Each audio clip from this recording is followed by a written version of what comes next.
Arini menatap keluar jendela bus.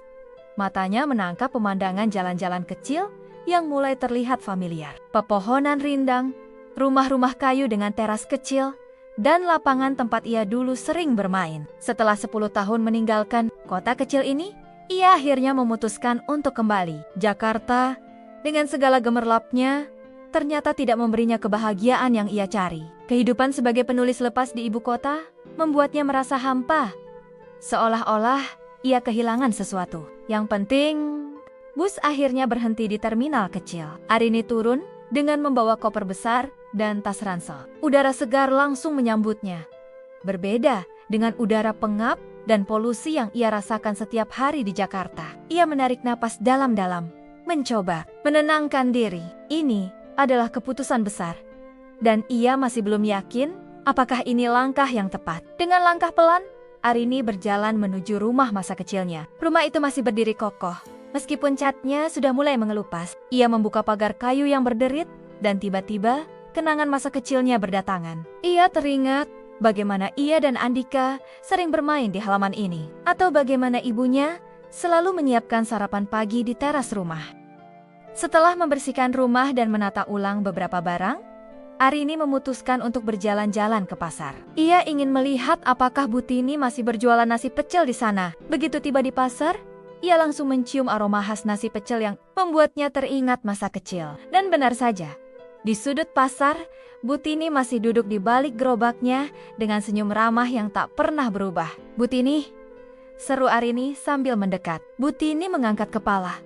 Matanya berbinar saat mengenali Arini. "Arini, anaknya Bu Surti ya? Wah, sudah besar sekali." Mereka pun berbincang-bincang. Dan Arini merasa hangatnya keakraban yang ia rindukan. Butini bercerita tentang perubahan kecil di kota ini, tentang orang-orang yang masih tinggal dan yang sudah pergi. Namun, satu nama yang membuat Arini terkejut adalah Andika. Ternyata, Andika masih tinggal di kota ini. "Andika, dia masih di sini?" tanya Arini, tak percaya.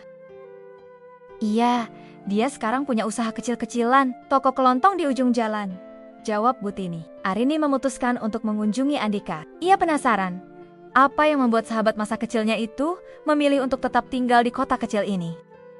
Toko kelontong Andika terletak di ujung jalan, dekat dengan sungai kecil yang dulu sering mereka jadikan tempat bermain. Arini berjalan pelan, mencoba menenangkan detak jantungnya yang tiba-tiba berdebar kencang. Begitu tiba di depan toko, ia melihat Andika sedang menata barang-barang di rak. Panggil Arini pelan. Andika menoleh, dan wajahnya langsung berubah saat melihat Arini.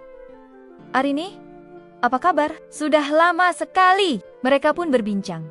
Dan Arini merasa seolah-olah waktu tidak pernah memisahkan mereka. Andika bercerita tentang alasan ia memilih untuk tetap tinggal di kota ini. "Aku merasa disinilah aku bisa benar-benar hidup. Di sini aku merasa tenang, tidak seperti di kota besar yang serba cepat dan penuh tekanan." Arini mulai memahami. Ia melihat ketenangan di mata Andika, sesuatu yang ia sendiri tidak miliki selama ini. Hari-hari berikutnya, Arini mulai menyesuaikan diri dengan kehidupan di kota kecil ini. Ia sering menghabiskan waktu dengan Andika, berbincang tentang masa lalu dan masa depan. Ia juga mulai mengenal kembali orang-orang di sekitarnya, seperti Pak Jono, tukang sapu jalanan yang selalu menyapanya dengan ramah setiap pagi. Arini mulai menulis lagi, tetapi kali ini dengan sudut pandang yang berbeda. Ia menulis tentang kehidupan sehari-hari di kota kecil, tentang orang-orang sederhana yang ia temui, dan tentang bagaimana mereka menemukan kebahagiaan dalam hal-hal kecil.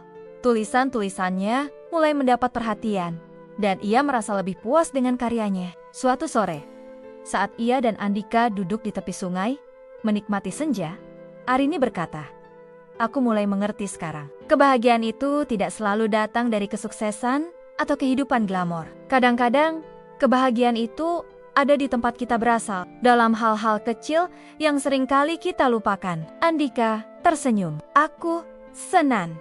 Arini memutuskan untuk menetap di kota kecil ini. Ia merasa disinilah ia bisa benar-benar hidup, menemukan kebahagiaan yang selama ini ia cari. Ia dan Andika semakin dekat, dan mereka mulai merencanakan masa depan bersama. Mereka membuka sebuah kafe kecil di tepi sungai, tempat orang-orang bisa berkumpul menikmati kopi, dan berbincang-bincang. Kafe itu menjadi tempat favorit warga kota. Dan Arini merasa bangga bisa memberikan sesuatu yang berarti untuk tempat ia dibesarkan. Suatu hari, saat Arini sedang membersihkan loteng rumahnya, ia menemukan sebuah kotak kayu berdebu. Di dalamnya, terdapat surat-surat dan foto-foto lama. Salah satu surat itu adalah dari Andika, yang ditulis 10 tahun lalu, tepat sebelum ia pergi tanpa pamit. Arini membuka surat itu dengan hati berdebar. Arini, aku tahu aku pergi tanpa pamit, dan aku minta maaf, tapi aku harus pergi, karena aku tidak bisa melihatmu pergi ke Jakarta. Aku tahu kamu punya mimpi besar,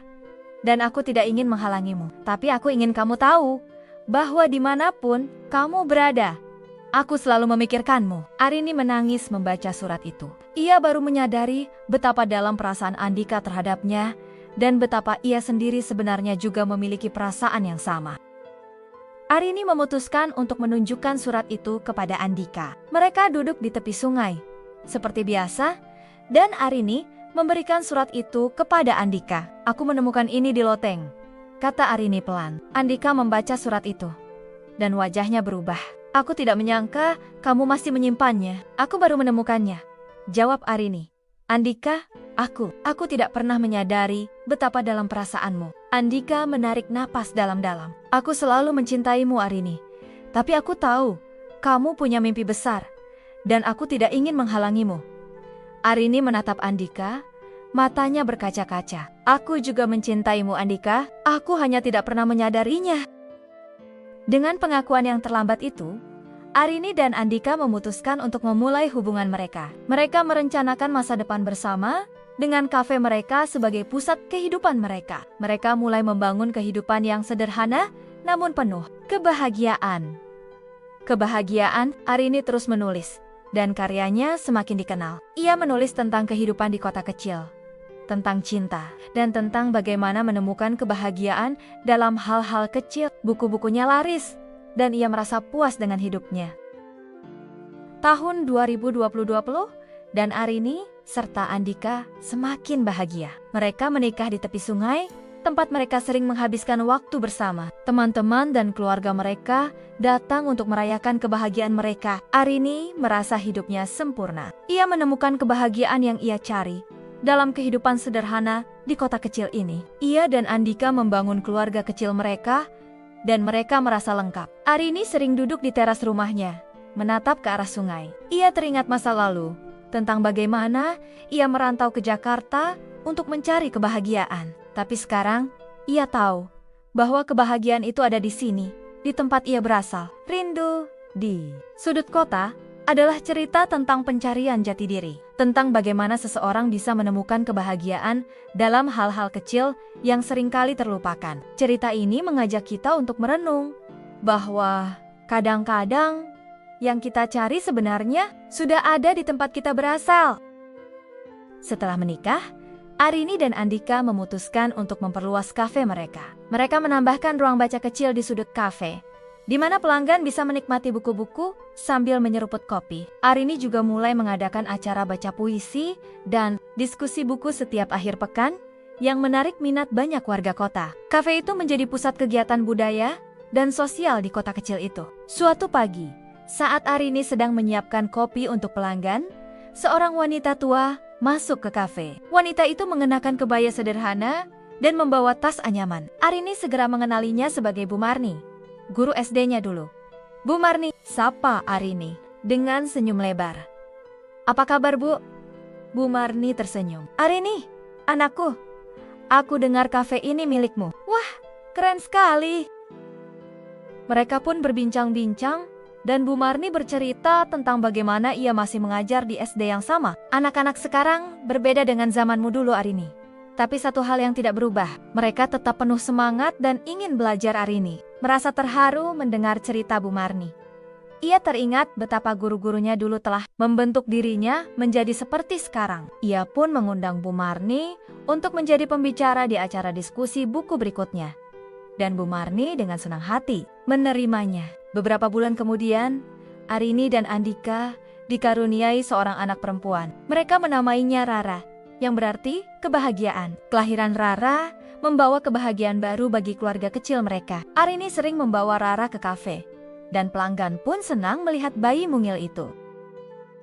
Suatu sore, saat Arini sedang menggendong Rara di teras kafe, Andika datang membawa sebuah kotak kecil. "Aku punya hadiah untuk Rara," katanya sambil membuka kotak itu. Di dalamnya terdapat sebuah boneka kayu buatan tangan yang mirip dengan boneka yang pernah Andika buat untuk Arini saat mereka masih kecil. Arini tersenyum.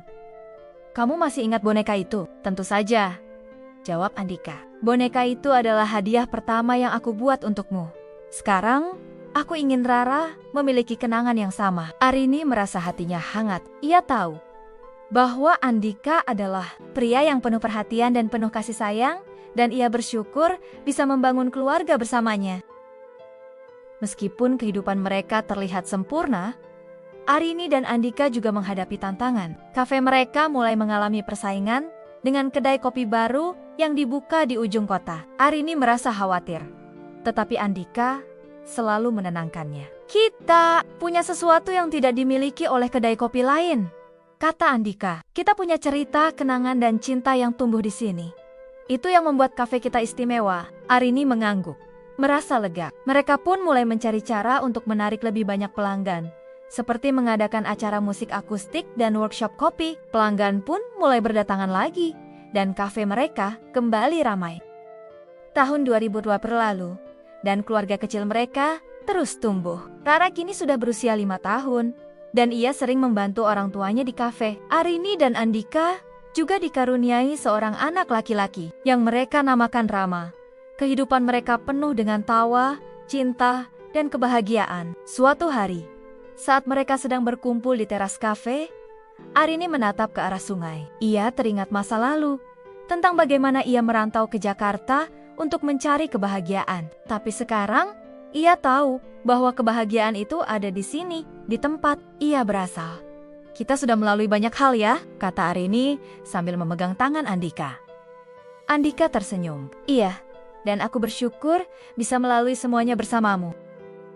Arini sering duduk di teras rumahnya, menatap ke arah sungai. Ia teringat masa lalu, tentang bagaimana ia merantau ke Jakarta untuk mencari kebahagiaan. Tapi sekarang, ia tahu bahwa kebahagiaan itu ada di sini, di tempat ia berasal. Rindu di Sudut Kota adalah cerita tentang pencarian jati diri, tentang bagaimana seseorang bisa menemukan kebahagiaan dalam hal-hal kecil yang seringkali terlupakan. Cerita ini mengajak kita untuk merenung bahwa kadang-kadang yang kita cari sebenarnya sudah ada di tempat kita berasal.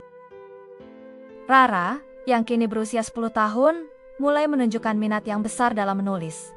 Mengikuti jejak ibunya, suatu sore, ia menunjukkan sebuah cerita pendek yang ia tulis kepada Arini.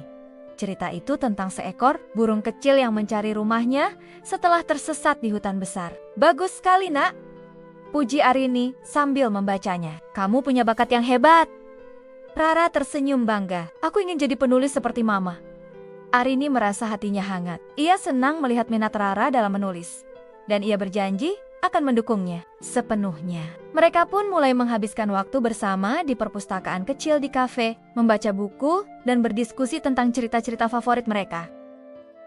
Suatu hari, Arini menemukan sebuah album foto lama di loteng rumahnya. Ia membukanya dan melihat foto-foto masa kecilnya bersama Andika, Bu Tini, Pak Jono, dan Bu Marni. Ia tersenyum melihat kenangan-kenangan itu, dan tiba-tiba ia mendapat ide. "Aku ingin membuat pameran foto di kafe," katanya kepada Andika malam itu. "Foto-foto lama kita dan juga foto-foto warga kota ini.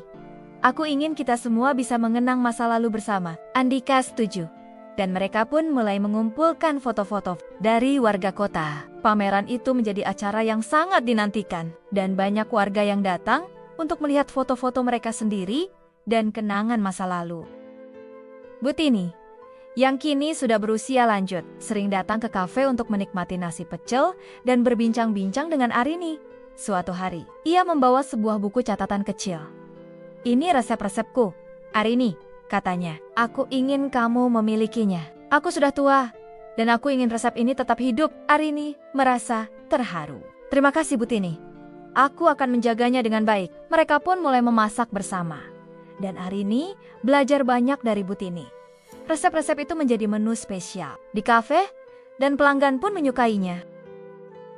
Meskipun kehidupan mereka terlihat sempurna, Arini dan Andika tetap menghadapi tantangan. Suatu hari, kafe mereka mengalami kebakaran kecil karena konsleting listrik. Meskipun tidak ada yang terluka, kerusakan yang terjadi cukup parah. Kita harus membangun kembali, kata Andika dengan tegas. Kafe ini adalah bagian dari kita, dan kita tidak akan menyerah. Dengan bantuan warga kota, mereka pun mulai membangun kembali kafe. Proses itu tidak mudah, tetapi mereka merasa didukung oleh semua orang. Akhirnya, kafe itu selesai dibangun, dan mereka mengadakan pesta pembukaan yang meriah.